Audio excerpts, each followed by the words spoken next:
Hello friends, welcome to yet another captivating session of Wisdom Zone. This is Shubro. And friends, I'm quite sure you have already guessed it from the thumbnail. Today, I'm gonna give you some amazing English phrasal verbs, and these phrasal verbs are going to help you to speak confidently and in a dynamic way. So it is my earnest request to all of you, please watch this video carefully to learn all the amazing English phrasal verbs I'm gonna discuss today.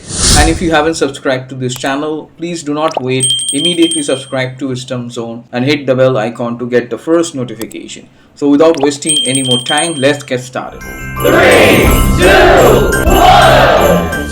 So friends, welcome back once again to this fascinating video on amazing English phrasal verbs. As I have promised, today I'm gonna give you some amazing English phrasal verbs for your communication so that you can sound quite dynamic and proficient. So before I go ahead, let me quickly inform you that I have provided some more videos on interesting phrasal verbs in the description. So if you haven't checked those videos, please do not forget to check the links given in the description.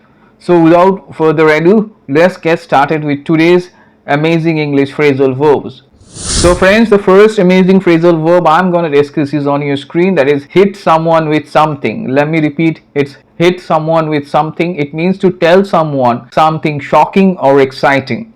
So that's called to hit someone with something. Let me show you how to use it. The doctor hit Ben with the news of his illness. So that means the doctor told him about his illness and he hit Ben with the news of his illness, and that shocked him. So I'm quite sure you have understood. Up next, we are going to focus on the second one, that is hit on or upon. It means to think of a good idea suddenly. You suddenly think of a good idea and suddenly it comes in your mind.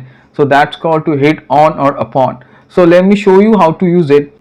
He hit on the perfect name for his shop. That means he thought of this perfect name for his shop. So up next, we are going to turn our attention to the third amazing phrasal verb for today, that is on your screen, that is bet on. So let me repeat, it's bet on. Bet on means to expect something to happen or expect someone to do something. That time you say bet on. I bet on this person. That means you expect that person to do something. So let me show you how to use it. You can bet on Sam as he always comes on time. That means expect that he may come on time because he always does it. So I'm quite sure it's clear. Up next, we are going to focus on the fourth one, that is butter up. So let me repeat, it's butter up. Butter up means to praise or flatter someone to get their favor. In order to get someone's favor, when you praise that person or try to flatter that person very much, that's called to butter up. So let me show you how to use it. Tom often butters his boss up to get a pay raise. That means in order to get a pay raise, he often praises or flatters and he quite admires his boss. So that's the meaning of butter up here.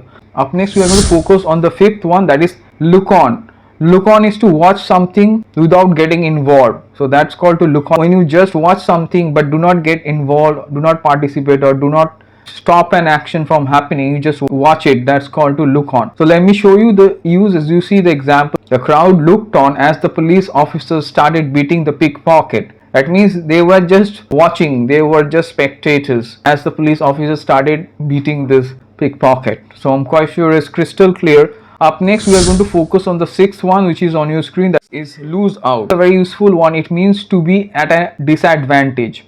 That means to be at a disadvantage when you have a certain disadvantage about something. Let me show you how to use it. So many people lost out when the demonetization was announced. I'm quite sure you understood. I have changed the tense.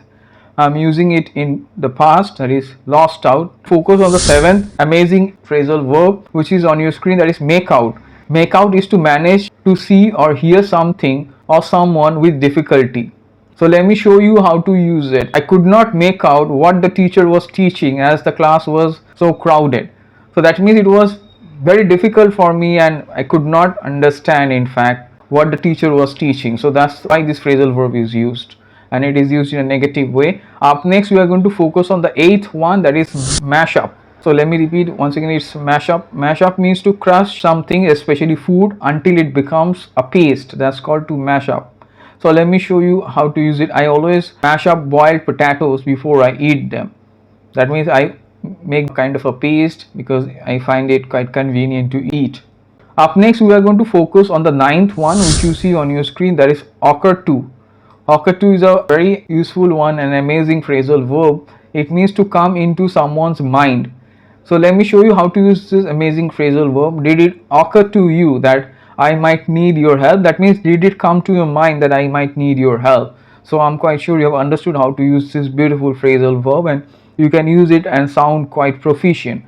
Up next we are going to turn our attention to the last phrasal verb for today, and the last amazing phrasal verb is on your screen, that is opt out. Opt out means to choose not to be a part of something. That means when you exclude yourself from something, that's called to opt out. So let me show you how to use it. Some employees decided to opt out of the seminar. So that means they decided not to be a part, not to participate in the seminar. So I'm quite sure you have understood. Instead of saying they did not participate, we can use this phrasal verb. They decided to opt out of the seminar. So friends, today I gave you 10 amazing English phrasal verbs. They are super cool and super easy to use, and if you remember them, you can easily use them and sound quite proficient and dynamic. And I'm quite sure you have gone through the examples, and please try to make sentences yourself and comment below. And I'm quite sure you have also liked this video like my other videos. So it is my earnest request to all of you once again, if you haven't subscribed to this channel, please do not wait friends and immediately subscribe to Wisdom Zone and hit the bell icon to get the first notification of this type of informative video. So stay tuned for further informative videos and do not forget to like, share, comment and subscribe to Wisdom Zone.